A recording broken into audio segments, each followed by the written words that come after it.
in gan thấy được chính ở thu in hết chung lung mùa na chú ấy biểu về thắng vợ un thắng vợ ở cái lâu vì bên chú vợ chân dưng và cái hạt chung lung chú cho xít thì nam ca dâu bà chú bà cái ai và nuôi niềm tin dần lên đời chú ở hùng hông ta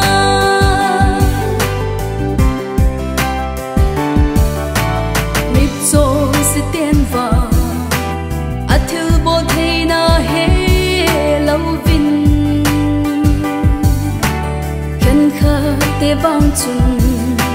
thêm cao đan ghé lùn à lâu bi na chú xe gu sinh giống lê à mà chú tuôn sốt hin na á hi thắng vợ un thắng vợ ở cái lâu bi bên chú vợ chân dưng và cái hạt chung nung chú cho xít thì nam ca dâu bà chú bà cái ai và nuôi niềm tin dần lên đời chú ở hùng hông ta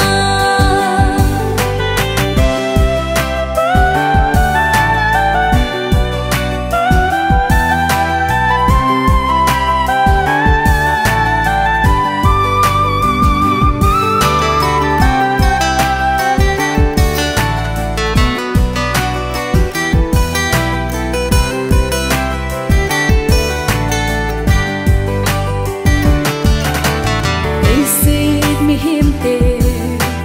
chọn xít ngày năm na din Giêsu gần thế na dâu xê anh na thọ thung số ê ai ngày lu nào hi iti gil ta bắt thêm cha ai sa ta vi amen thắng vợ un thắng vợ ở cái lâu vì bên chú vợ chân dưng